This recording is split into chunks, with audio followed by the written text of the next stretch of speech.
Since making one of these clocks a few months ago, I have had an overwhelming request for them. This particular piece is going to make its home at this beautiful indoor pool area. Its colors, its functions, such as socializing, cooking, relaxing, and having fun, were used to create the clock's design. Hopefully you will see later on that I have accomplished this design expression by using color, wood grain, space, and texture.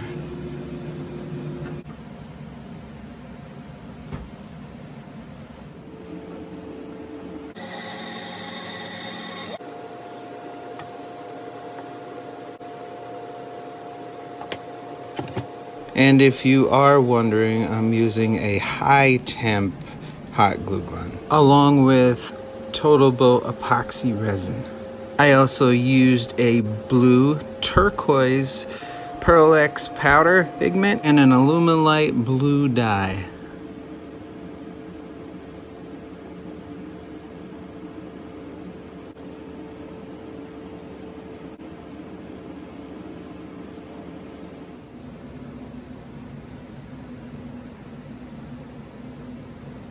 I highly recommend you casting your own clock numerals. Buying them is just not the same. You can make them whatever color you want, whatever size, whatever font. And if you're interested, check out my Amazon shop, where I have a lot of the products that I really like using there. And these silicone molds are one of them. Also, thank you to those that are purchasing from my Amazon shop and continue to. I really appreciate it, and I hope you're enjoying my recommendations. Approximately 4 hours later, you can see the stickiness of the resin.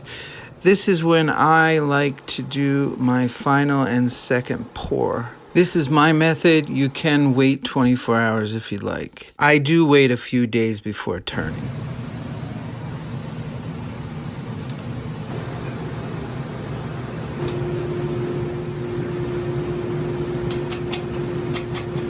You should start with a slow feed rate and light cuts to avoid chip out.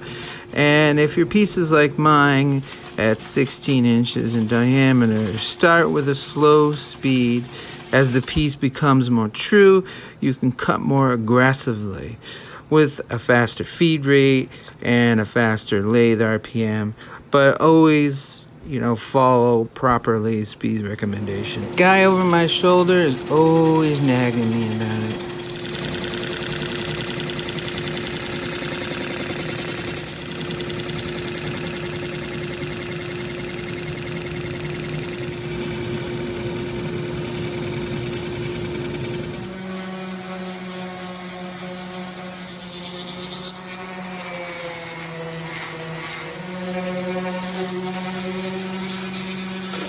I also cleaned up all of the dust with 99% rubbing alcohol. Let that dry out, and then I put on some ACK'S sanding paste, which is equivalent to about 1,000 grit. And I did that off the lathe and on the lathe. Then I pretty much repeated the whole process for the back side of the clock. To give this piece a sense of movement, I'm using my Robert Sorby spiraling tool, and I'm going to add a center medallion, and it's going to be a little bit larger than what I normally do, because I kind of want it to stand out. I didn't change to a different cutter. I only changed the angle to get these patterns. I did use a skew for the border lines. I added a gilt cream. It was a metallic blue. And then I rubbed it back a little bit so the color wasn't as bright. And I dulled that down with some rubbing alcohol. I added some dark blue borders to the medallion using a Sharpie marker. I did go back once again to the Robert Sorby spiraling tool to make a border line on the outside of the clock, which has little tick marks, and it matches the outside of the medallion. And I used the same blue metallic gilt cream to color these tick marks.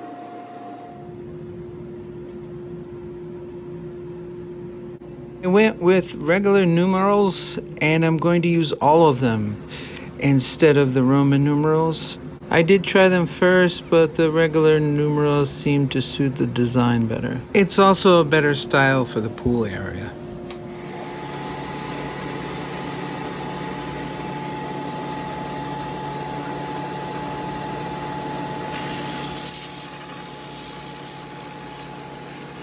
Just a couple of tips if you do it this way.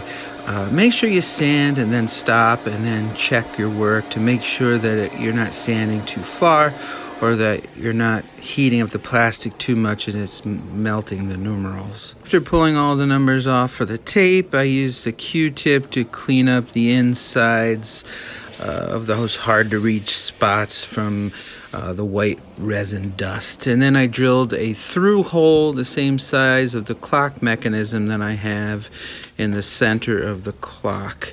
The clock mechanisms that I have do not have hangers on them, so I add a D-ring picture hanger to support the clock. If you choose this method, get the proper size D-rings for weight support and use a 2-part epoxy for attachment. As for the numeral placement, I have that tick line which will assist me with the diameter of the numbers. I can use the outside, the inside, or on the tick line, which is what I chose. But before I add the numerals, I'm going to use a top coat finish, which is an acrylic spray. And I kept getting interrupted, and it was a little annoying, but I ended up finishing and getting 3 coats done. Here's another tip. Got a lot of tips in this video. But I use this silicone tape. It's called tape. I don't know why, because it only sticks to itself. It doesn't really stick to anything else. But I use it throughout the shop for various things, like clamping the clock mechanism to the D-ring. And it doesn't stick to the epoxy or anything else and doesn't ruin my clamp. They work great, and you can reuse them. For the numeral spacing, I made a quick jig out of paper and attached some strings to the top section. You can print out the clock face online and just extend the lines out so you can make different size clocks. Use a compass and a ruler and some tape. It's a simple little jig to make and you can reuse it. I used a STARBOND medium viscosity CA glue with the attached thin micro tip to control the glue flow. I put the glue only in the center of the numbers on the back, so I have a little wiggle room to adjust the placement once I put it on the clock. And it worked really well. I really like how this wall clock came out, and the recipient is very happy with it. I don't have any photos of it in its home right now, but I probably will later. So I hope you enjoyed this project video, obtained some information.